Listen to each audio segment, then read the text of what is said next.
Hello, everybody. Thank you so much for coming. I hope everybody's enjoyed their weekend and had a happy Juneteenth. I'm Al Melchior. Welcome to the very, very first You, Me, and an Album live stream. Thank you all so much for coming.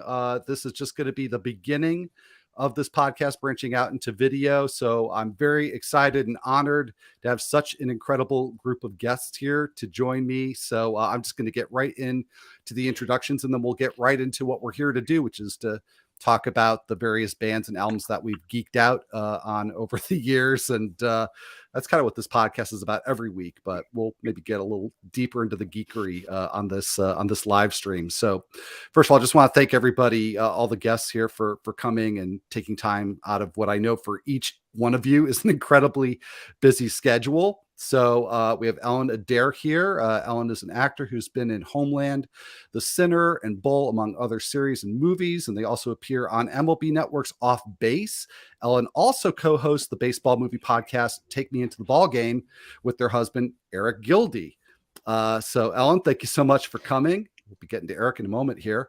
Rebecca Clay Cole is here. She plays keyboards for Pavement and is just coming off of playing a few dates in Europe. So Rebecca, I really appreciate you coming here because I imagine you might still be a little jet lagged even after that big trip. And previously, Rebecca was in Wild Flag and The Minders, all great bands. So pleasure to have you here, Rebecca. And Eric, the aforementioned Eric Gilde is here. Eric is an actor and writer whose credits include roles in Cryptid and Narrator Syndrome. And Eric is also, in case you may have already heard this somewhere, the co-host of the Take Me Into the Ballgame podcast. And finally, Mariana Timony is a senior editor at Bandcamp Daily, and she is also the author of the Weird Girls Post newsletter. So again, thank you all so much for coming. So let's get right into it. And actually, I'm sorry, one last thing. If anybody out there has comments or questions, drop them into the chat. And if you've got questions, we will do our best to answer them. So like I said before, we are here to talk about immersive listening, or maybe it's more accurate to say obsessive listening to music. I personally like immersive better. Feels a little more neutral. But I know from talking to each one of you on various episodes of You, Me, and an Album that you all have your albums and your musicians that you're more deeply into maybe than others. I certainly talk about that a lot. So the first question that I have, and Eric, I'll start with you, which is, okay, which artist do you think you have spent the most time listening to over the course of your life? Over the course of my life, I feel like it's probably a tie, weirdly, between the Decemberists and 9 Inch Nails. And I think that kind of represents almost like a little bit of a divide in my music listening, where I don't know, I think I discovered the Decemberists for myself fairly early on in college. And then I think that informed a lot of the musical taste that I would sort of develop going into my post-education adult life. And I think 9 Inch Nails maybe represents the emotional state prior to that, as well as just general musical interest that sprang from that. And so, yeah, I think it's those two. All right. Not a combination I would have necessarily expected. It makes perfect sense to me, but I understand how it would be counterintuitive to some others. All right. Well, Mariana, how about you? Same question. Well, I mean, it depends on if you're talking about the artists I choose to listen to the most, or the ones that I have to because of the radio and things like that. So I would say the one that not that they're bad, like that I'm having, it's probably like the Beatles. Like probably like in terms of like the most I've heard it, also including covers and all of that. But what I've chosen to listen to the most is probably like over the course of my life, Sleater-Kinney for sure. I guess I shouldn't be surprised by that answer, but I thought maybe there'd be another contender there. All right. Well, Rebecca, and how about you? Well, surely Jimmy Buffett is in one of the top slots. The Kinks, The Beatles, for sure. Maybe like Joni Mitchell. I feel like I return to Joni Mitchell obsessively from time to time. I guess I'll stop there. I feel like those four probably represent the most listened to. So, all right, when you went ahead and you went there and used the word obsessively, what does that mean for you? Does that mean like a month at a shot, nothing but Joni Mitchell, or 2 years? With, maybe not 2 years, definitely weeks at a time, where it's just like, I need to listen to this record again, or I don't, or I just need to listen to like the second half, or I need a song, I just need a little hit. And it seems to go like, I'll just use Joni Mitchell because that was the last one I said. It's not like I'm in a Joni Mitchell phase, I'm listening to the entire catalog in any order. It's just like, maybe I'll hear a song on the radio and then I'll go home and play Blue. And then I keep doing that every night, like all week. And I don't really listen to anything else but Blue until something like moves me out of it. And what usually moves you out of that? Probably another obsession. I recognize myself in that answer. So. The best way to break an obsession is with another obsession. I Exactly. also identify with that, yes. All right, Ellen. Well, how about you? What artist? I just want to make two quick provisos, and one is that my computer keeps telling me that my internet is bad, and so I apologize if there's any kind of like weird connectivity issues or me talking like a robot. Maybe it's just scolding the internet. Internet's bad. Yeah, I mean, as Sorry. well it should. Eric knows his internet very well, though he is not here. And the other one is that I know I'm like the least cool music person on this particular live stream, and I know that's going to be the case.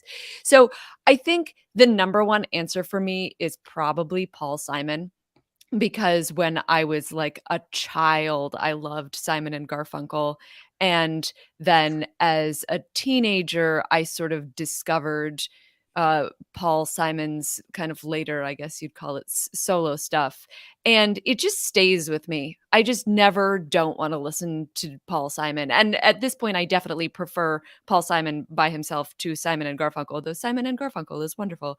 I think the Beatles have to be on this list just because of, I think they are both a symptom and a cause of my obsessive listening, which I think perhaps I'll get into later. But I spent like 3 years as a young person listening to literally nothing but the Beatles. And the Beatles will enable you to do that, because like you can have any mood and you can be like, I want to listen to Helter Skelter, or I want to listen to She Loves You, and they will obviously provide something for however you're feeling. I think Led Zeppelin is probably on the list too.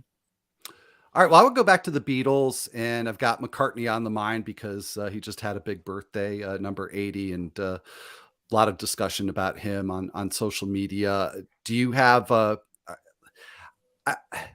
don't have strong feelings about the individual Beatles. People have these opinions about, well, this, Paul's the good Beatle or the bad Beatle or whatever.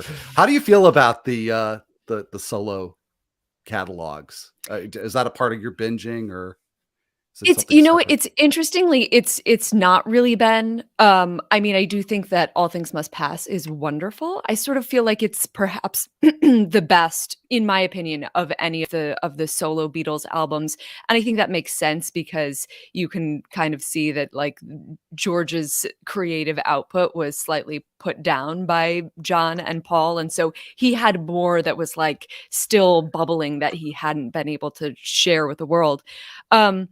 But it's interesting. I've been thinking a lot about this, and I don't know whether I've been sort of listening to the Beatles again, which I think because I spent 3 years listening to nothing but the Beatles in my youth. It's almost like I don't necessarily return to them. A Beatles song comes on and I'm like, oh yeah, like I love this. But I don't continually be like, yeah, I'm going to just put on this album in the way that I will with Paul Simon. But I have been more, and I think that's partly like the Get Back documentary. And it could also be just like the state of the world in the 2020s so far. And I think watching the Get Back documentary made me reflect upon, I mean, for one thing, I think I was learning more about their sort of working dynamics than I ever knew, despite the fact that I was like a real nerd who read sort of group biographies and stuff at the time.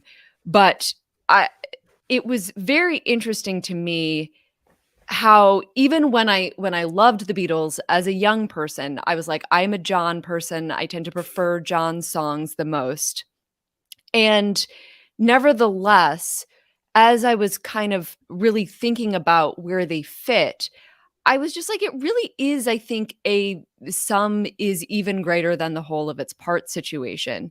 So like listening to the White Album and thinking about if this were an album of just Happiness is a Warm Gun or Martha, My Dear, I wouldn't care for it. But even when you have the Beatles not necessarily writing songs together anymore, you know, like the White Album, they just went away and they were like all writing their own things. So you can see very particularly their own personalities come out. It's sort of like you need like the John song to be offset with the Paul song to be offset with the John song, et cetera, et cetera, et cetera. And I think that's what makes the Beatles greater than any of their individuals, though they are all obviously brilliant as individuals. Just a reminder that Ellen is self-described unqualified to talk about music. Yeah, I was running that back through my head as she very eloquently broke down the White Album there.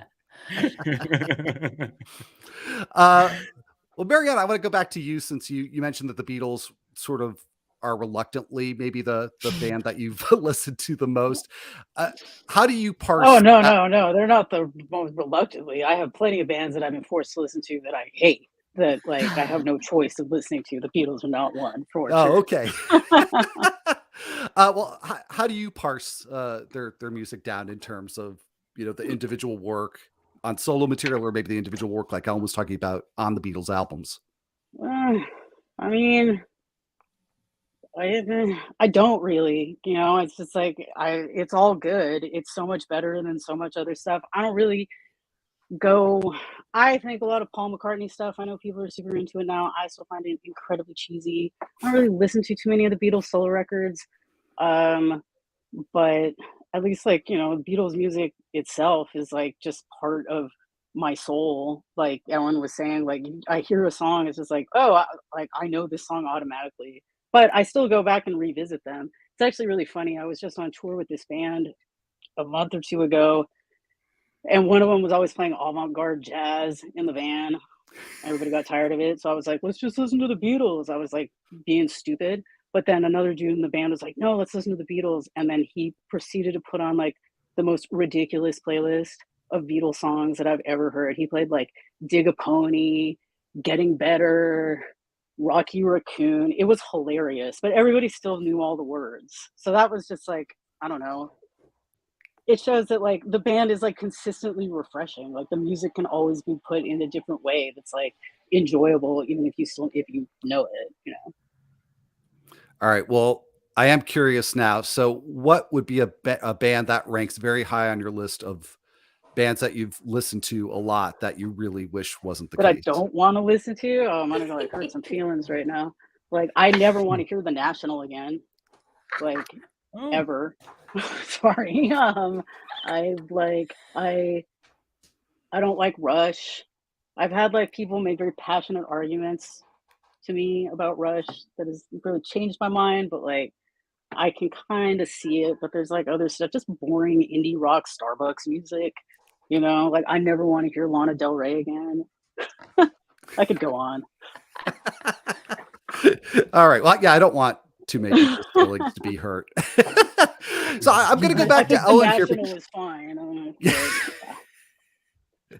Well, I feel like Ellen was actually starting to answer the second question. So I'm just going to pick right up on that, which is what we look for when we're in the middle of these deep dives, when we go that route. And, you know, and you were starting to parse the White Album in a lot of detail there and getting really animated as you were doing it. And I absolutely related to that. And I don't really normally think about why. It's just really satisfying. So I don't know if you've thought about like, what is it that we get out of that process of just digging deeper and deeper and learning more and more about a band and its music? I think Ellen, did we lose you? I mean, I think for me, music is, hello, We hear you. hello. Just a little delay, I Yeah. think. Okay. All right. Sorry. Maybe take the question to somebody else and we'll see if my internet cooperates. All right. Well, Rebecca, how about you? I think the first thing I'm going in for, if I find myself, I'll say this, I don't know the first listen through on a thing that it's going to be what I'm listening to all month. It's not like I plan, like, I'm not going to listen to anything but Face to Face by the Kinks for like this month, but I'll put it on and then just something catches my brain. And I think it's like maybe even a chemical release in my brain that I want again. And so I go back and I repeat that. But after a couple of those goes, I mean, I am a musician. And so I start trying to figure it out a little bit mechanically, like what's working, and just try to understand how they made that magic. And like, is this a recording thing that, like, what am I responding to? I'm kind of questioning that. Like, is it the timbre of the production? Is it what would this be like 8 BPMs slower? And then you just start to notice like little personal choice, or I start to notice personal choices the players are making, like a little like extra note on the guitar lick or an extra drum part. Sometimes on a deep dive too, it's like I can notice a clam or like something that maybe is a mistake that got left in. Not so much on new recordings, but that's one thing I really love about, music back when they were recording to tape and didn't have a lot of digital options, is that you can hear like on Nina Simone and piano on the first track, there's a wrong note. On the opening track, it's like it goes by really fast. And I probably didn't notice it the first, 25 times I listened to the record. But like, so kind of like finding those little like touchstones that your brain's picking up that feel like little like guideposts along the way of your own personal listening experience of a song or a record, I think, and building that up in your brain, like I feel like those are all things I'm doing when I'm doing my deep dives. What's the relationship between that experience for you as a listener and then you as a composer and musician? So that, when you're picking apart a part that somebody has written, something that they've come up with, is that ever something that either you try for yourself or it inspires you to go in a different direction? Yeah, I mean, I'm an avid learner of covers. Like, I mean, karaoke, I love karaoke, but that was just the gateway. Now I learn all the parts. I want to like know all the stuff about the song, not just the vocal part. But yeah, totally.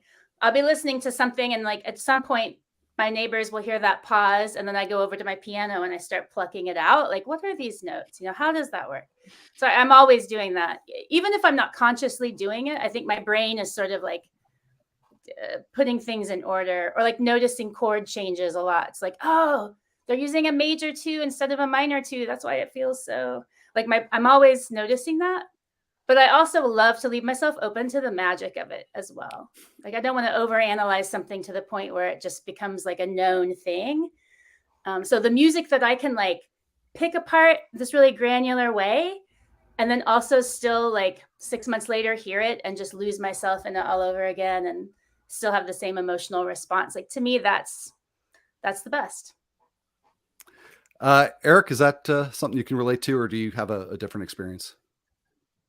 I thought a lot about this, and I felt like there were a million answers that were coursing through my head. And I sort of feel like the closest that I came to be able to articulating it was that I feel like what I'm searching for when I'm focusing on something in particular is like it all comes down to connecting to some kind of need, I think, that you have or are feeling. And sometimes that can be as simple as like, I need to feel energized. So I'm going to be listening to something that has this particular kind of tempo or like message or whatever.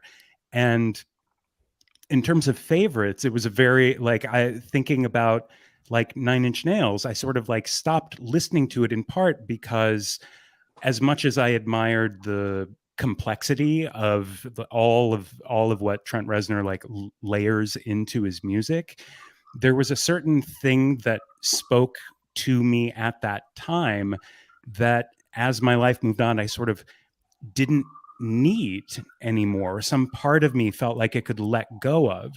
So when I revisit those albums, it's much more, as much as I get invested in it, it's much more of like there's a much heavier nostalgia element to it. It's like remembering this older version of myself.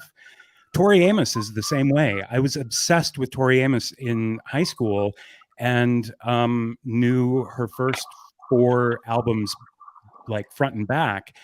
And then similar shifts happened and I just stopped listening to her. I still adore those albums, but the need for something beyond that just kind of changed. And I think that sometimes when we think about the artists and the albums that have like really stuck with us over an extended period of time, whether that's a lifetime or a decade or whatever, I think that is a sign of that thing hitting a deeper need or a more central need in yourself. And wow, that's the best that I could do in terms of that question. But that's sort of what's been rattling around in my head about it. Yeah, well, I think that's a pretty good answer. And Marianne, I want to bring this back to you because we did a whole episode on Sleater-Kinney. We ranked their albums. You've written about them. You cited them as the band that you've probably listened to the most here. And you've been a fan for a really, really long time. That was something that you talked about when you did the previous episode. Mm-hmm. So what Eric was just saying, do you feel like that at all applies to your listening? And if so, how has that shaped your relationship with that catalog, with Sleater-Kinney's catalog? Because again, you've been a fan for a long time. Oh, I mean, I got pretty lucky picking that as my favorite band as a teenager because that band's very musical and sophisticated in a way that a lot of rock bands just aren't. So for me, as I've gotten older, I still get a lot out of their music, and I actually get more out of it because I know more about music because it's really dense. I can't say that there's other stuff I listen to that I still like, a lot of like twee pop stuff and things like that I listened to as a teenager. It's fine, but it's very flat. And so at a certain point, I've kind of worked through sort of the angst or the emotions or whatever it is in those particular songs. But with Sleater-Kinney's catalog, I still feel like I learned something and get something out of it. I don't know how much longer that's going to last because I'm already much older than the band members were when they made most of those records. So we'll see. But I mean, I think that's the joy of like really great classic music is that it's not dated either by the listener or by the time that it's in. I mean, the only reason some of those songs are dated is because like the 9/11 references and stuff, but what are you going to do? Yeah, well, I just this past weekend drove to New Jersey to visit with my dad for Father's Day, and the first album I put on when I left the house was Dig Me Out. And I've not been a fan, obviously, nearly as long as you have. I'm still a pretty new fan. But what you just said is really encouraging to me because I heard all kinds of new stuff listening to it just in the car. It was pretty cool. So who knows? Maybe 10 years from now, I'll be saying the same thing. Yeah, I mean, that album has so much going on, like new wave, surf, pop, girl group stuff. Like the more you listen to music, the deeper it becomes, in my opinion. Yeah, yeah. Ellen, how's your connection? My internet? Yeah. Is it doing okay? Okay. All right. Us, I think it is. Yeah. Oh, it's so all right, good. Great. All right, I'll try to talk fast before Eric's it gets bad again. So, all right, let's come back to you. Yeah, I really loved listening to everybody's answers because again, like, I've played a little bit of music, but I don't consider myself a musician. And I think that the main reason that I immerse myself in music, which I think I am an immerser. Al, I remember that one of the first like interactions about music that you and I had on Twitter was because I was absolutely obsessed with Aldous Harding's song "The Barrel," and I don't think I listened to anything else for a week. I was just like, I want to crawl inside of this song. And I think that it doesn't actually, for me, I don't think it usually comes from a need. It's not that I find myself in a place and so therefore I want this kind of music. I just hear the music and I'm like, oh, that would be fun to be. I would like to be that song, please. And I think that that's really what it is, that like that just like a particular song or a particular album will just have like a vibration that I want to crawl into. Like I really feel like music, and I mean, in some ways, it could be that there's so many things in my life that I enjoy that I cannot watch without analyzing. I can't watch a play without analyzing it. I can't watch a television show or a movie without like my brain being on 100% analysis all the time. I can't watch baseball without analyzing it. And so I think like music, that it just gets to be an experience for me, that it's just like a little terrarium of the soul for me to go into and be like, what's the air like in here? And, what are the plants like inside of this song? So I think that that's what it is for me. And, even if it ends up being like one song and one album, I will be like, I'm just listening to this song this week, which is a crazy thing to be. But yeah, I think that is very much how I consume music.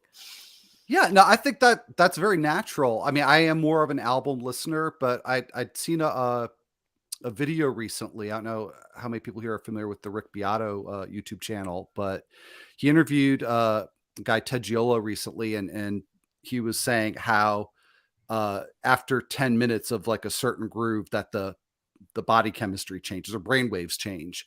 And so, I mean, it's like, oh, okay, that's why we want to put songs on repeat. So I think it's just kind of a natural thing. So, yeah.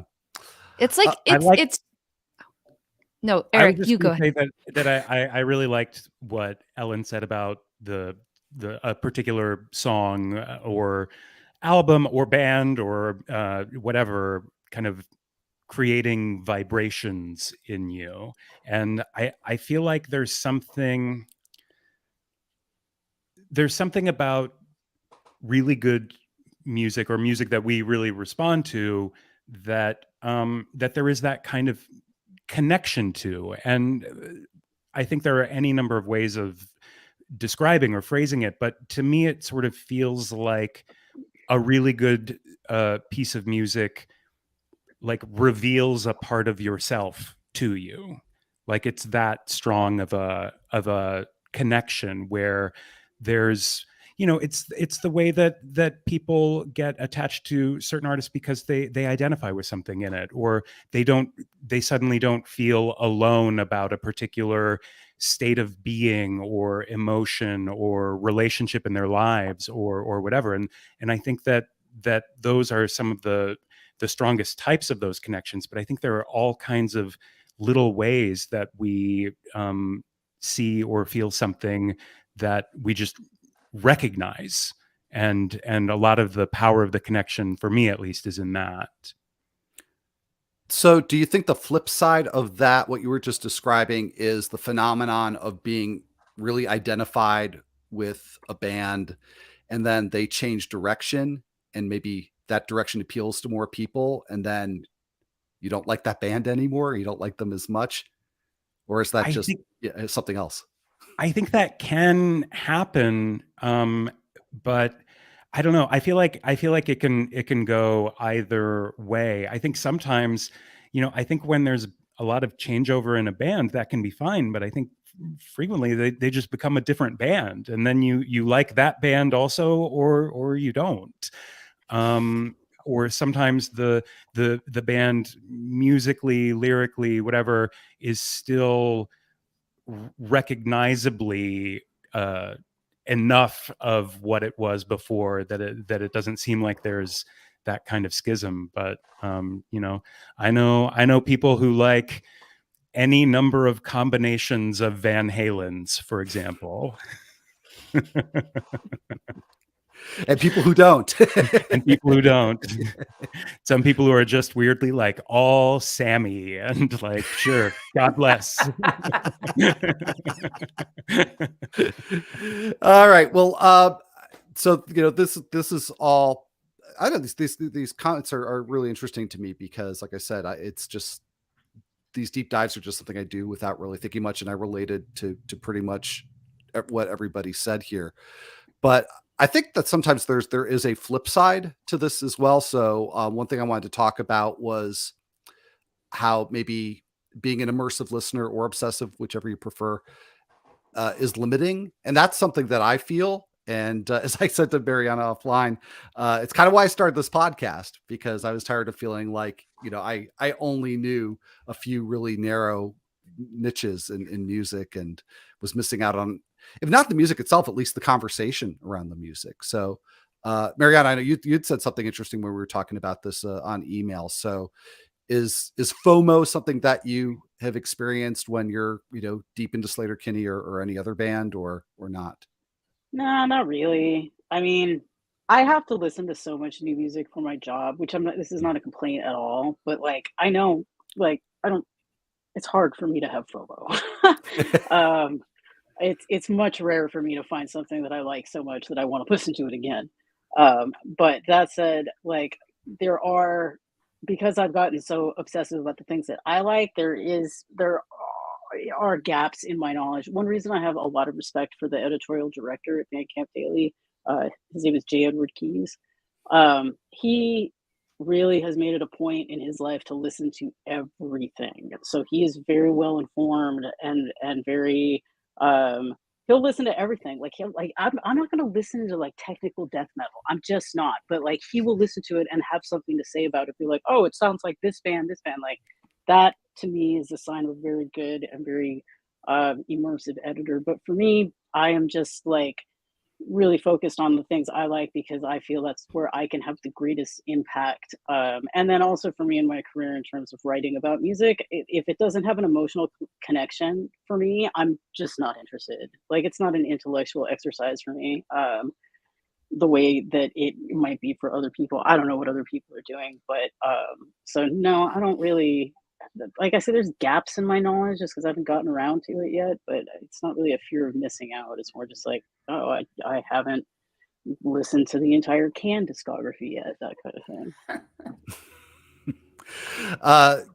That's one that actually surprises me a little bit, but I don't know how anybody can be so knowledgeable across so many, you know, so many genres, and it just never ceases to impress me.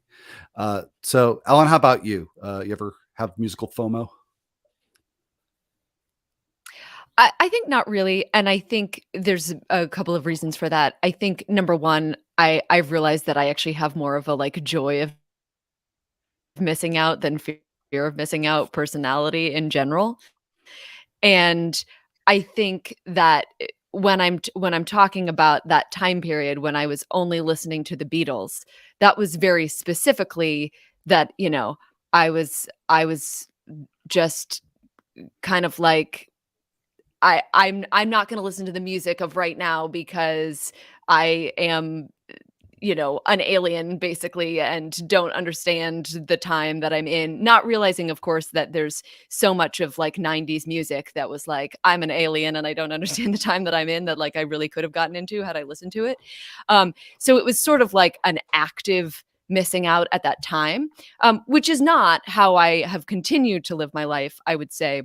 But I think that like subsequent immersions, I sort of alluded to this earlier, but like subsequent immersions, I could contribute to the fact that like during the 90s, I only listened to music from like the 60s and the 70s mostly.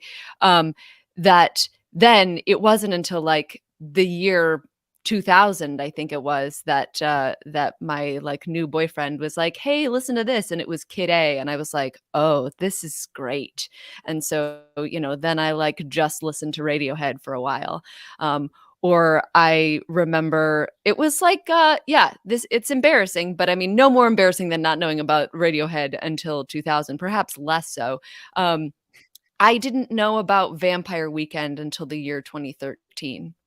And then I remember I listened to nothing but Vampire Weekend for some time because like there was a lot to listen to. There was like a lot to catch up about, but I didn't mind.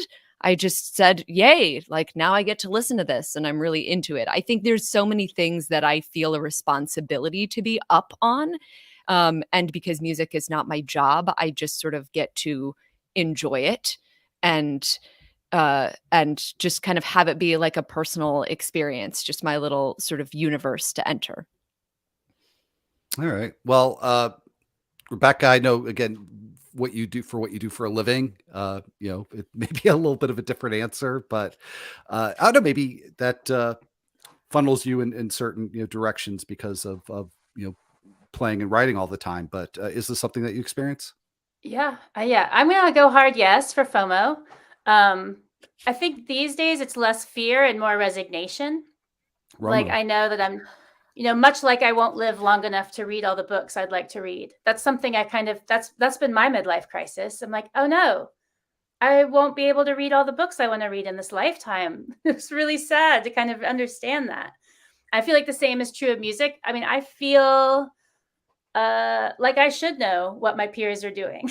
Like I should know, when people are doing work in a lane that is interesting to me and I miss out on it at the time and catch up on it years later. It's not, I always wish I would have caught it then, by the time I do find out about something. It's very rare that I'm aware of a thing that's happening as it's happening, unless someone hands it to me and says, like, you should be aware. Like, it was a friend of mine who was like, you have to sit down and listen to Casey Musgrave's Golden Hour because you're going to love it.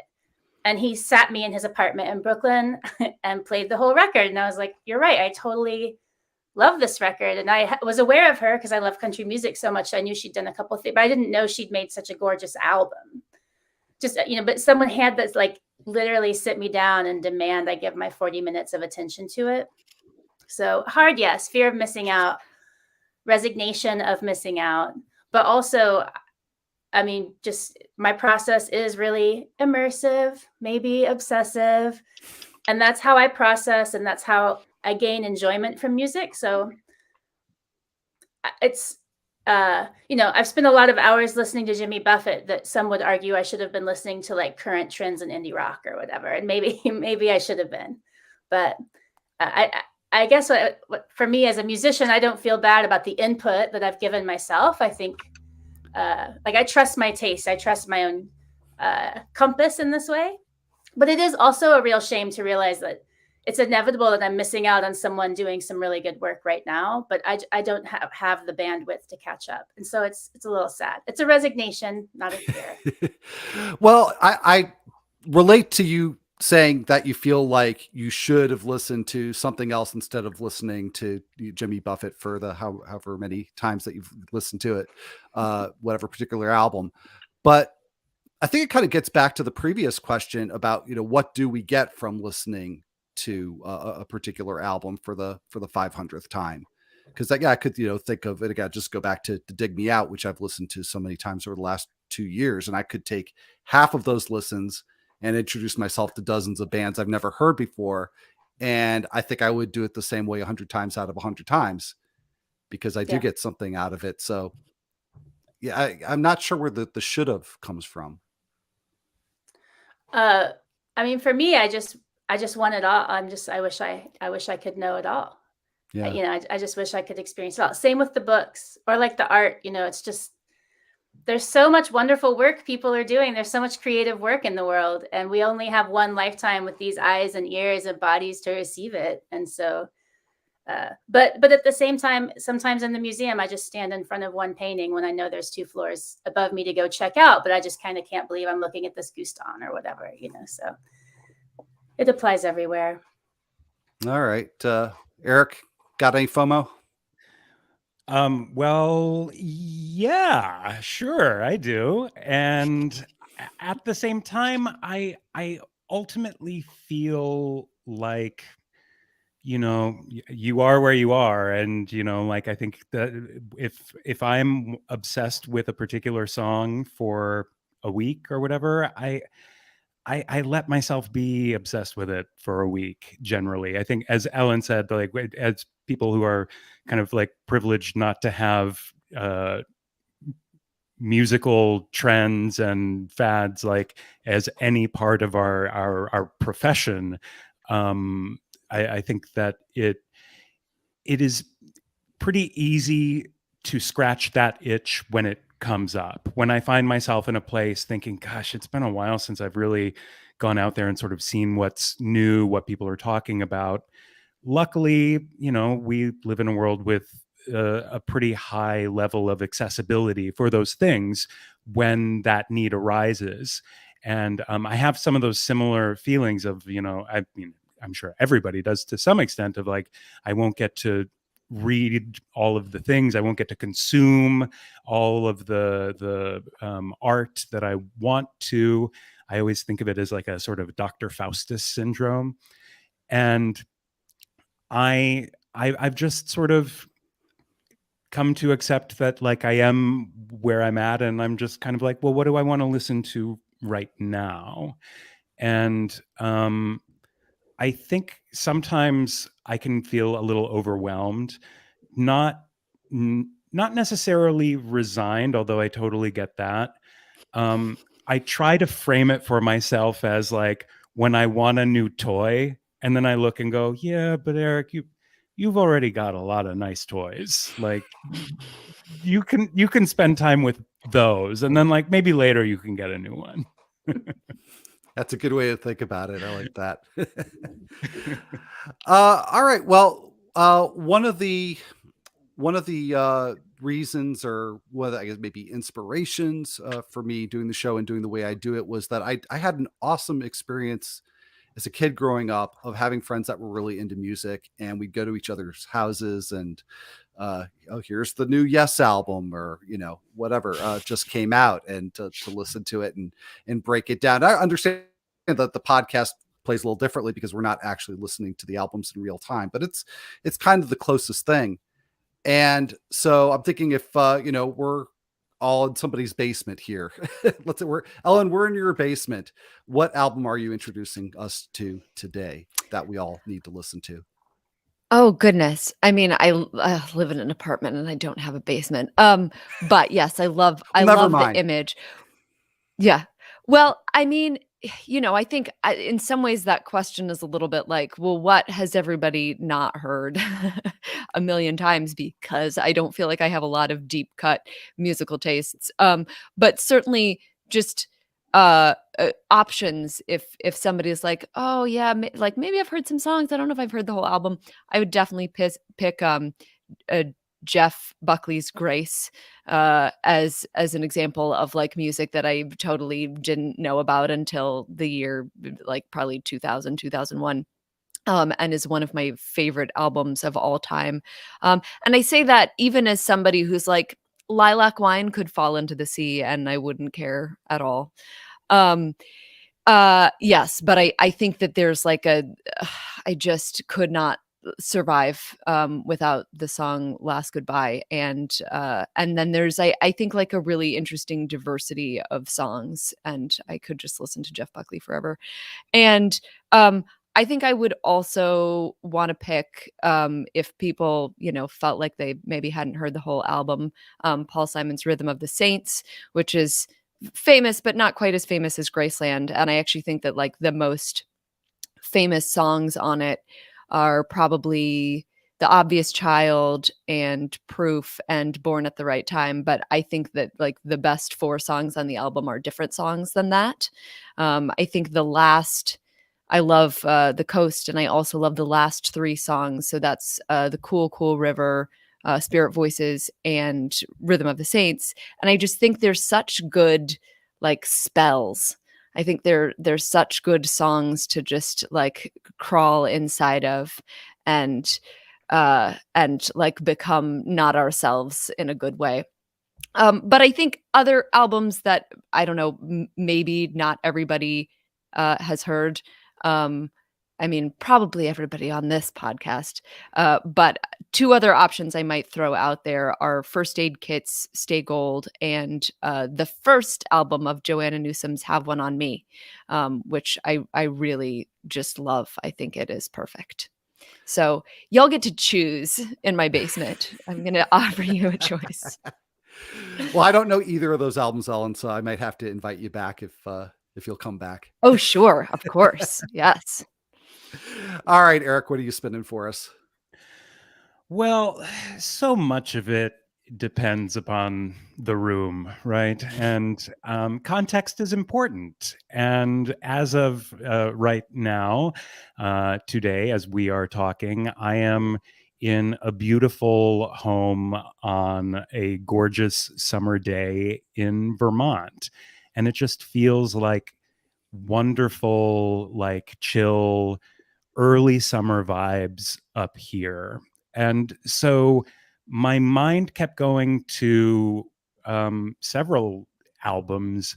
I don't know how cool the choices are or aren't. They're going to be very cool. I don't know. I have my doubts. So the first one would be and this is with full understanding of various issues surrounding the artist that are not a great thing. Ryan Adams' Gold is a summertime album to me. It just feels like summer. I have so many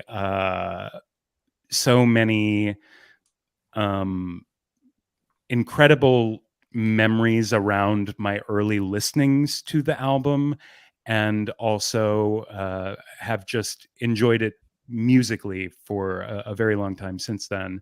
Another one that I don't know, I was like, is this a lame choice?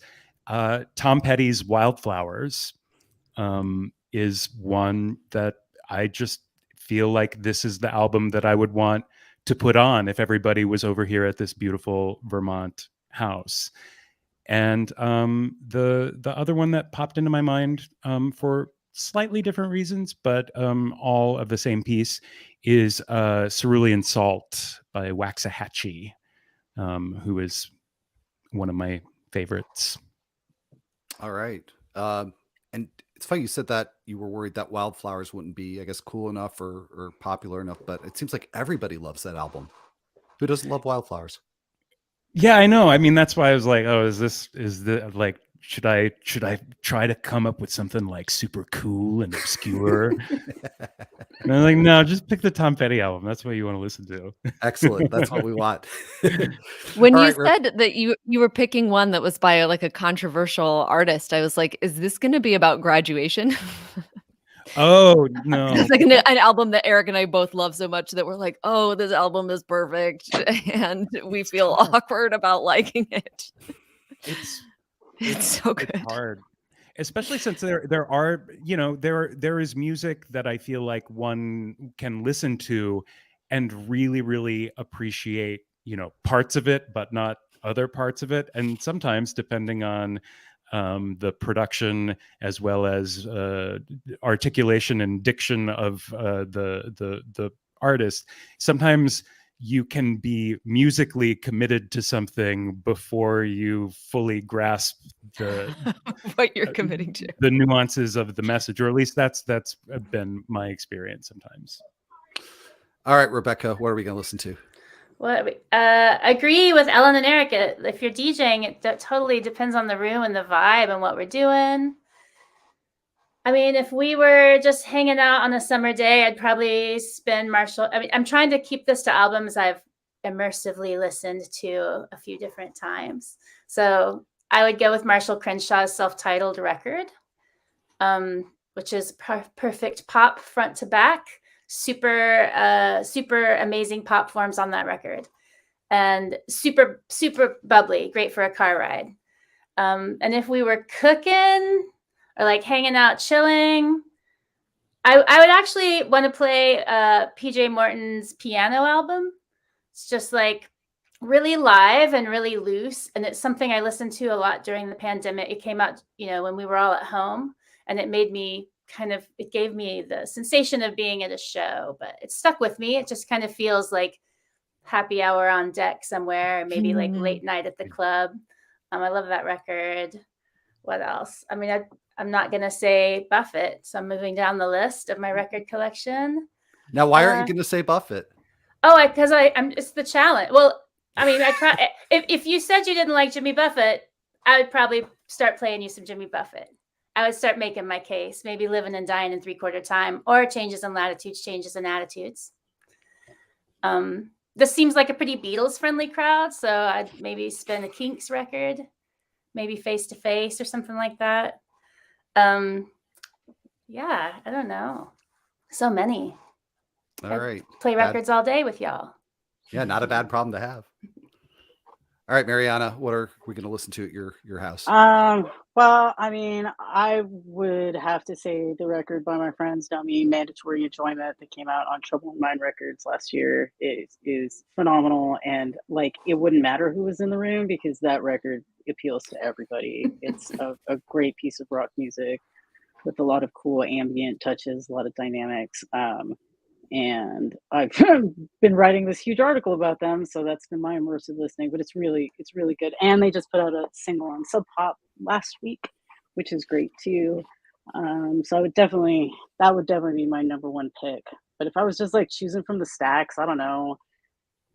I love La Luz. That's a band that tends to go over well with people because it's very pretty, really nice to listen to. But it still has like some edge to it.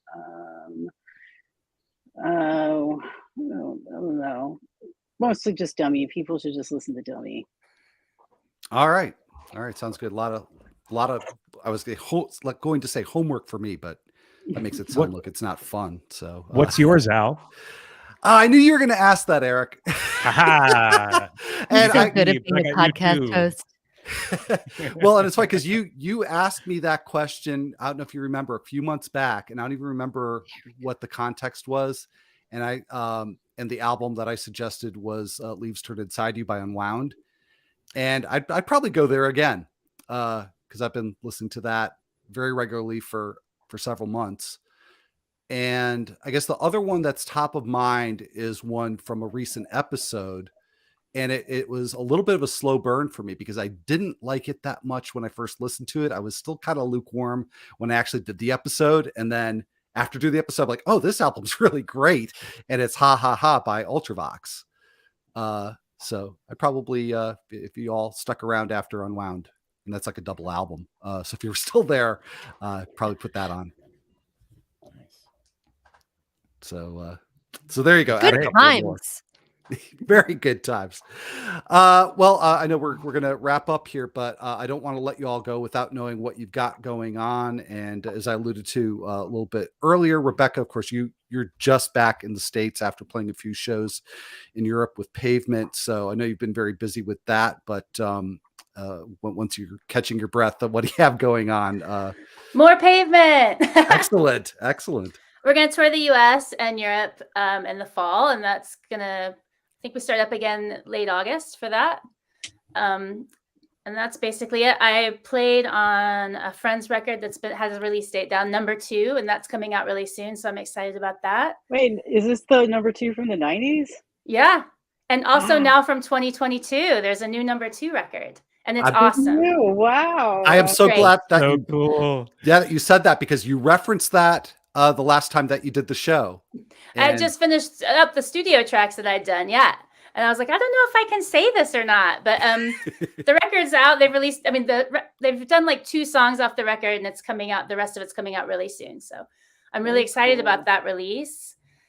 Yeah, that's it. It's been pretty pavement-y for me for 2022. It's a wonderful thing to block my calendar out for. I'm working on a couple other like recording projects and stuff this summer in my off time, but mostly I'm happily immersed in the bounty of the Pavement catalog, and I'm loving it. That's fantastic. And so, yeah, looking forward to the US leg of that tour and the number 2 album. Can't wait for that to come out. So, Mariana, how about you? Well, I am currently in the finishing stages of writing a long article about having gone on tour with my friends in Dummy, which happened earlier this year across the United States. That was really fun. Other than that, I am a senior editor at Bandcamp Daily. We have some pretty cool stuff coming up. This summer, I am not allowed to talk about it yet, but we do have a week blocked off to start writing about music that perhaps people hadn't heard of in the last couple of years. So keep a lookout for that in August. All right, will do. Absolutely. How about you, Eric? I am currently in Vermont doing Wait Until Dark at the Dorset Theatre Festival. The performances run until July 9th, and it's a very good production of a really fun play. It's a really good like thriller, which is kind of hard to do well, I think, in the theater. But this is a cool one. It's a really good time. And Southern Vermont is one of the prettiest places I've ever visited in the country. Yeah, well, I love it. We're 3 miles from the Vermont border, the southern border. So different part of southern Vermont, closer to Brattleboro, but yeah. We should talk. I might be driving near you like a week from today, basically. All right, no, let's talk. Yeah. Fantastic. Cool. And Ellen, yeah, how about you? I'm sorry. Excellent. Well, I'm going to go ahead and plug the podcast that you have mentioned that I have with Mr. Eric Gilde, talking the absolute ridiculousness of grading baseball movies and the 20 to 80 scale used for baseball prospects. But I also have another podcast, a new podcast called Love Takes Action. That's basically interviewing people about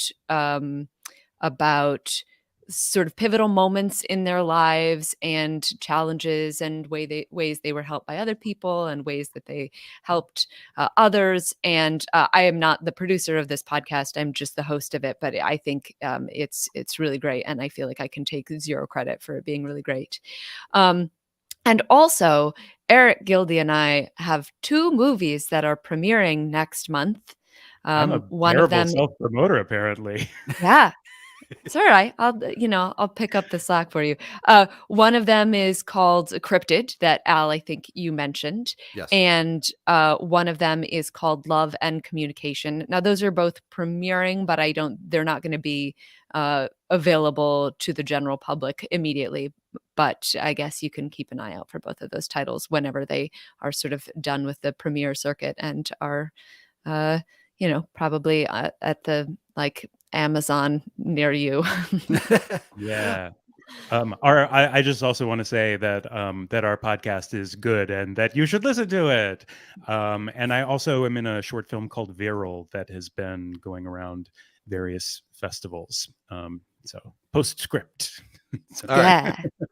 Well, I can vouch for your podcast being awesome. So I do, encourage people to listen to that. And I definitely want to keep up with everything that you all have going on here. So hopefully you will keep us up to date on social media or wherever we should be following. So just shout out anything that people should know that I don't already have here. But Ellen, I've got your Twitter and IG handles here at Ellen_Adair for Twitter and on Instagram at Ellen Adair G. And Rebecca, folks want to Indeed, that's okay, me. Excellent. Okay, and Rebecca for all things Pavement #2 and otherwise on Twitter and Instagram at Rebecca Clay Cole. And Eric, also same handle on Twitter and Instagram at Eric Gilde. Perfect. Excellent. And Mariana Timony at Mariana Timony on Twitter and Instagram. And looking forward to all the new stuff that we're going to be able to read on Bandcamp Daily. All right. Well, thank you all so much for taking the time to do this today. This was a blast for me. I hope you had as much fun. I hope everybody watching, listening has had as much fun as I have. And I don't know what to say other than I'm just blown away that you all came here and came together and just love being in the presence of all 4 of you. So Hey, same. A lot of fun. Yeah, this was great. Thanks for getting us all together, Al. Yeah, it was absolutely my pleasure. Again, this is, I hope, the first of many. I shouldn't even say I hope. It will be the first of many. In fact, I'm already starting to think about at least the next couple down the road, and who hopefully I can get to come on here. So stay tuned, and you can find me on Twitter and Instagram at Yumi Album for all things related to the show, and a little bit of that also bleeds over into my main account on Twitter at AlMelchiorBB. So either way. But anyways, thanks to everybody here on the panel. Thanks to everybody watching and listening. And so this show will be back in its more normal or usual format, I should say, in a week with another guest and another album. This will be also published as just an audio only podcast, as well as being a video here on YouTube. So again, thanks everybody.